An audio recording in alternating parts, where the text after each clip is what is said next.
4 வருஷம் கஷ்டப்பட்டா 40 வருஷம் சந்தோஷமா இருக்கலாம் நீங்க சொல்றீங்க. பெரியவங்க அப்பன் தோண்டிய கிணறு என்பதற்காக உப்பு தண்ணீரை எல்லாம் குடிக்க முடியாது. நான் எதுக்கு கஷ்டப்படணும்? 4 வருஷம் 40 வருஷம் சந்தோஷமா இருக்க போறேன்ல, ஏன் கஷ்டப்பட போறேன்? இஷ்டப்பட்டு படிக்கிறேன், இஷ்டப்பட்டு வாழறேன், இஷ்டப்பட்டு தான் என்னுடைய வெற்றியை நான் தேடிக்கொள்வேனே தவிர கஷ்டப்பட்டு என்னுடைய வெற்றியை நான் கஷ்டப்பட்டு தேடினா என்ன தெரியுமா நடக்கும்?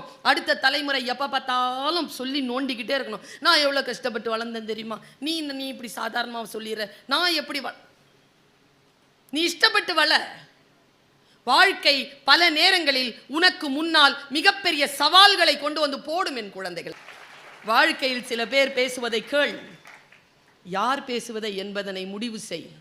வல்ல இறைவனின் பெருங்கருணையினால் மிக நல்ல வார்த்தைகளை சொல்லக்கூடியவர்கள் உனக்கு வாய்க்கட்டும். பிடித்த ஒரே பொருள், அதான் நல்ல கரெக்டாக இருந்துச்சுன்னா கை தட்டணும், அங்கீகரிக்கிறீங்க, ஆமா அப்படின்னு அங்கீகரிக்கிறீங்க. ரொம்ப வெக்கமாக இருந்தால் அமைதியாக இருந்தது. பிடித்த ஒரே பொருள் செல்போன். ஆமாவா சார்? படிக்காமல் பாஸ் ஆக வேண்டும், கஷ்டப்படாமல் வேலை கிடைக்க வேண்டும். டேய் கொஞ்சமா வெக்கப்படுங்கடா, டே கொஞ்சமா சைலண்டாவது இருங்களா, குற்றச்சாட்டுடா. தனக்கு தெரியாத விஷயம் எதுவுமே இல்லை என்ற மனநிலை. எல்லாம் தெரியும். நான் இங்க நிறுத்துறேன். தயவு செஞ்சு ஒரே ஒரு விஷயம், இந்த 4 வருஷத்துல ஒரு விஷயம் மட்டும் இந்த தாய் சொல்றதை கேட்டுக்கோ. உனக்கு எது தெரியலையோ என் குழந்தையே, தெரியாது என்பதனை ஒப்புக்கொள். அவமானப்படுத்துவார்கள் முன்னால இருக்கிறவங்க, பரவாயில்ல, ஒத்துக்கிட்டு கத்துக்கோ. இது நான் உனக்கு தருகின்ற பாடம். எது உனக்கு தெரியலையோ தெரியும்னு சொல்லாத. இப்ப உதாரணத்துக்கு ஒரு பையனுக்கோ ஒரு பொண்ணுக்கோ கார் ஓட்ட தெரியலன்னு வச்சுக்கோங்களேன். தெரியலங்கிறது அவனுக்கு தெரியணும். தெரியலன்னா என்ன பண்ணுவான்? கார் கிடைச்சா ஓட்டுவான், ஓட்டி அவமானப்படுவோம், உயிர் போகும், சூழல்கள் மிக சிரமமாகும். தனக்கு தெரியாது என்று இந்த உலகத்தில் எதுவுமே இல்லை அப்படிங்கிற ஒரு மனநிலையை நீங்க குறைச்சிக்கோங்க. ஒரு காலத்தில் தண்டனையை குழந்தைகள் ஏற்றுக்கொண்டார்கள். இன்றைக்கு குழந்தைகளுக்கு ஏதேனும் ஒரு தண்டனை கொடுத்தால் அது நீங்க மட்டும் இல்லை, உங்களை விட சிறிய குழந்தைகள் கூட ஏற்றுக்கொள்ளுகின்ற மனப்பான்மை அவர்களுக்கு இல்லை. தோல்விகளை ஒப்புக்கொள்ளுகின்ற மனப்பான்மை அவர்களுக்கு இல்லாமல் இருக்கிறது. அது எவ்வளவு பெரிய சிரமம் என்பதை வாழ்க்கை உங்களுக்கு சொல்லிக் கொடுக்கும். சொல்லிக் கொடுக்கின்ற பொழுது வாழ்க்கையின் வாய்ப்புகள் கடந்து போயிருக்கும். Stay alert. இந்த உலகம் மிக மிக சூட்சுமமானது. விழிப்புணர்வோடு இல்லை என்றால் விழுங்கி கடந்து போய்விடும். விழிப்புணர்வோடு இரு. பாரு, இந்த வார்த்தையை நான் சொல்றேன். தனக்கு தெரியாத விஷயம் எதுவுமே இல்லை என்ற மனநிலையை இதோ என் குழந்தை இந்த வினாடியிலிருந்து மாற்று. உனக்கு தெரியாதது இந்த உலகத்தில் எத்தனையோ விஷயங்கள் உண்டு. வாழ்க்கை முழுவதும் முட்டாளாக இருப்பதை விட ஒரு முறை முட்டாள் என்று பெயர் வாங்குவது புத்திசாலித்தனம். எனக்கு தெரியாது, பிள்ளைங்களுக்கும் புரியாது. நான் இப்போ தானே சொன்னேன், உனக்கு தெரியாதுங்கிறத தெரிஞ்ச மாதிரி காட்டிக்காத, யோசி. இதோ சொன்னாங்களே, வாழ்க்கை முழுவதும் முட்டாளாக இருப்பதை விட ஒரு முறை முட்டாள் என்று பெயர் வாங்குவது புத்திசாலித்தனம்னு சொன்னாங்களே, உண்மையிலேயே அது புரிஞ்சுதா? உண்மையிலேயே புரிஞ்சுதா? ஏன்னா நான் இப்போ சொல்கிறேன் பார், அவமானப்படுத்துவாங்க தான், ஒன்றும் செய்யாதீங்க. அவமானப்படுத்துகிறாங்களா, எழுந்திருச்சுன்னு மேடம் எனக்கு தெரியும், +1 படிச்சிருக்கணும்டா, கொரோனா பாஸ் ஆடா நீ. ஆமாம் மேடம் கொரோனா பாஸ் ஆகிட்டேன், நீங்கள் எனக்கு சொல்லிக் கொடுங்க. என்ன கிண்டல் பண்ணல மேடம், சத்தியமாக தெரியாது மேடம், சொல்லிக் கொடுங்க. நீ ஸ்டாஃப் ரூமுக்கு வா, நான் வரேன், சொல்லிக் கொடுங்க. அம்மா அப்பாவை கூப்பிட்டு உனக்கு அம்மா அப்பாவை கூப்பிடுங்க, கம்ப்ளைண்ட் சொல்லி கொடுங்க. உன ப்ராக்டிக்கல் எக்ஸாம் எழுத விட எழுதி விட்டாத, சொல்லி கொடு. சொல்லி கொடுக்கறதுக்காகத்தான் நீ இருக்கிற, கற்றுக்கொள்வதற்காக நான் இருக்கிறேன். நான் இங்கே வந்தது கற்றுக்கொள்வதற்காக. கற்றுக்கொள்ளாமல் உன் வகுப்பை விட்டு போக மாட்டேன் என்று உட்காருகின்ற குழந்தை தெரிந்து கொள்கிறது. பல நேரங்களில் எனக்கு தெரியாது என்பதனை சொன்னால் நான் அவமானப்படுத்தப்படுவேன் என்பதனாலேயே பல குழந்தைகள் பல இடங்களில் ஒன்றை தெரிந்து கொள்ளாமலேயே கடந்து போகிறீர்கள். காத்திருத்தல் சுகம். ஆனால் நம்மில் பல பேர் இந்த தலைமுறையில் காத்திருப்பதே இல்லை. எல்லாம் உடனடியாக கிடைச்சிடணும். காசுக்காக என்ன வேணாலும் செய்யலாம். சினிமா, கிரிக்கெட், செல்போன், இதுதான் உலகம். பெண்கள் மீது மரியாதை கிடையாது. ஆசிரியர்கள், மூத்தோர்கள் எல்லாம் புழுப்பூச்சி மாதிரி. வரலாறு, பண்பாடு, கலை, இலக்கியம், அரசியல் குறித்த அடிப்படை புரிதல்கள் கூட கிடையாது. நான் இப்படி இவங்க குற்றம் சாட்டுறாங்க, இந்த குற்றப்பட்டியலை தான் வாசிச்சுட்டு இருக்கேன்.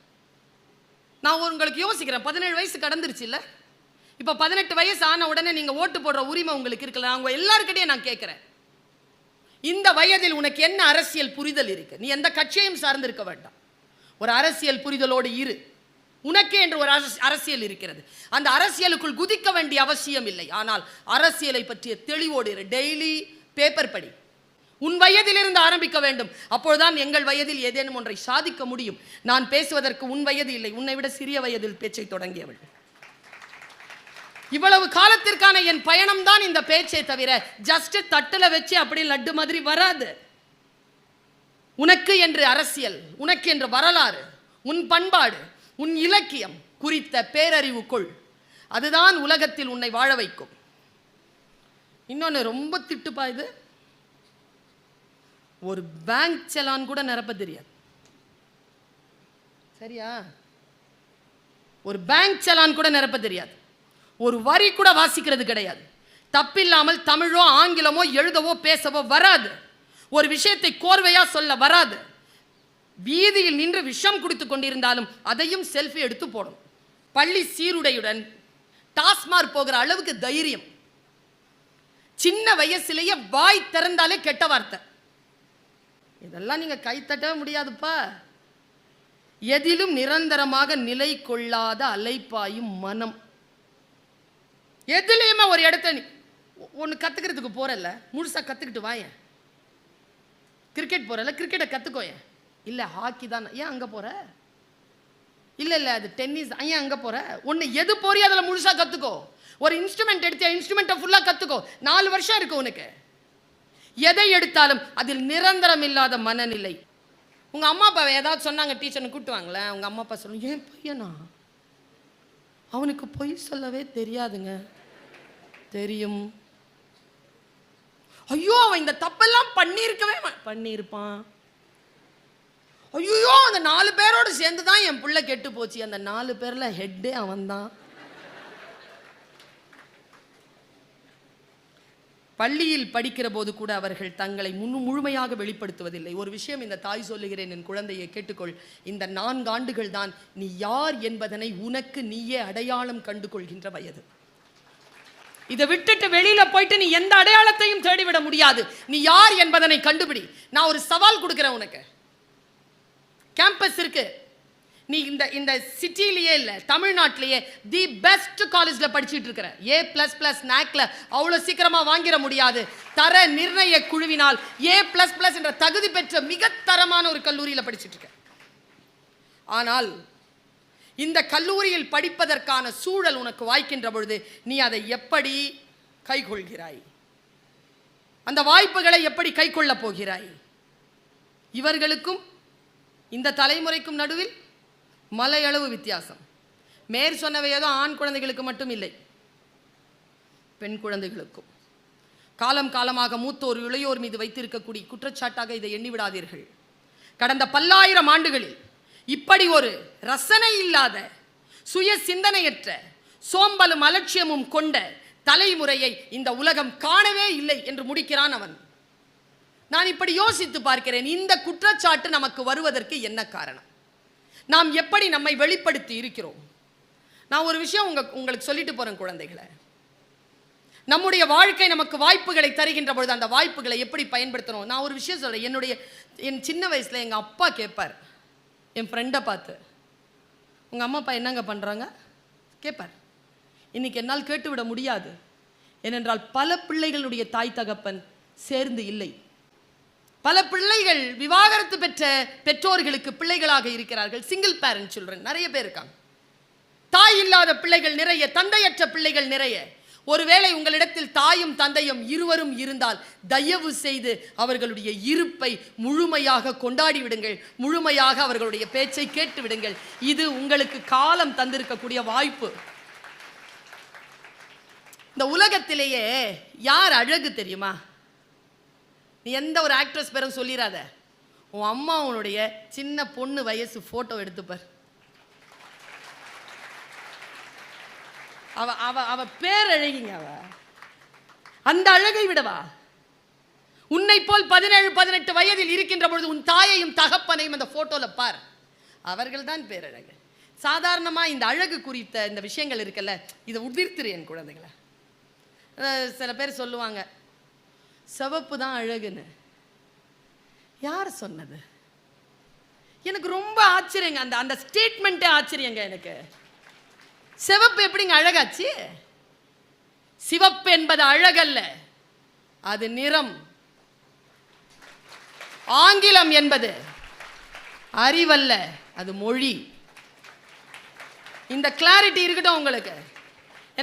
என்ன கேட்டீங்கன்னா, கருப்பாக ஏன் நாம் இருக்கிறோம் என்றால், வெப்ப தேசத்தில் உழைப்பாளர்களுக்கு பிறந்த நாம் கருப்பாகத்தான் இருப்போம். கருப்பு என்பது நம் தேசிய நிறம். கருப்பு என்பது நம் சுயமரியாதையின் அடையாளம். அழகா இருக்கணும்னு முயற்சி பண்ணாத, ஆரோக்கியமா இருக்கணும்னு முயற்சி பண்ணு. கண்ணு ரெண்டும் தெரியுதா? கண்ணாடி இல்லாம நீ தான் அழகி. வாயில 32 பல்லம் இருக்குதா? பேரழகி. யார் பேசினாலும் புரியுதா? உலக அழகி. மற்றவங்க புரிஞ்சுக்கிற மாதிரி பேச தெரியுதா? பிரபஞ்ச அழகி. இவ்வளவுதானே. கருப்பு அழகு இல்லை என்று சொல்லுவது மிகப்பெரிய அடிமைத்தனத்தினுடைய வெளிப்பாடு. எனக்கு ரொம்ப பெருமைங்க, நம்ம நாட்டிற்கு இப்பொழுது ஜனாதிபதியாக வந்து சேர்ந்திருக்கக்கூடிய பெண் தான் நம்முடைய இனத்திற்கான மிக முக்கியமான அடையாளம். ஒரு பழங்குடி பெண் எப்படி வந்து நிற்கிறா பாருங்க. நம் தாய் இல்லையா? அது இந்த தாய் நாட்டின் தாய் இல்லையா? அவள் எப்படி இருக்கிறாள்? அதுதான் நம் அடையாளம். நாம் சில விஷயங்களில் மனத்தெளிவோடு இருக்கணும். உங்களை எத்தனை பேருக்கு அம்மா இல்லைன்னு எனக்கு தெரியாது. அம்மா இல்லாத குழந்தைகள் தயவு செய்து மன்னிக்கணும். அம்மா இருக்கிறாங்கன்னு வச்சுக்கேன்,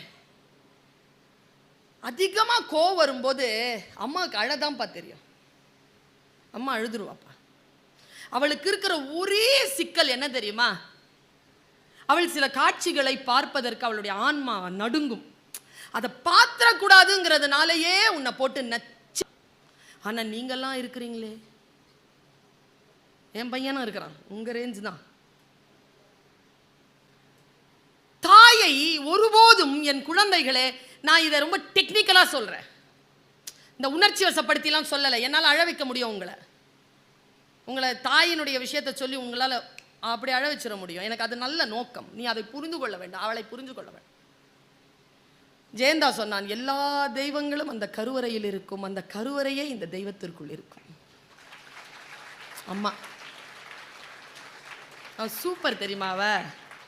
நீ இன்னும் ஒரு 5-10 வருஷம் திருமணமாகி உன் மனைவிக்கோ அல்லது நீங்கள் திருமணமாகி உங்கள் கணவனுக்கோ உங்கள் உடலை ஒருவருக்கு ஒருவர் தந்து அதில் ஒரு ட்ரஸ்ட்டை ஃபார்ம் பண்ணுவீங்கல்ல, ஒரு ஒழுக்கத்தை ஃபார்ம் பண்ணுவீங்கல்ல, அதை விட முக்கியமானதை நான் ஒரு விஷயத்த சொல்கிறேன்.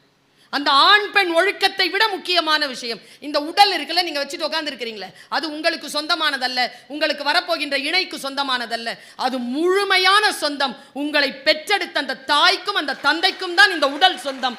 அந்த உடலை தயவு செய்து நீங்கள் கெடுத்துக் கொள்ளாதீர்கள். அந்த உரிமை உங்களுக்கு கிடையாது.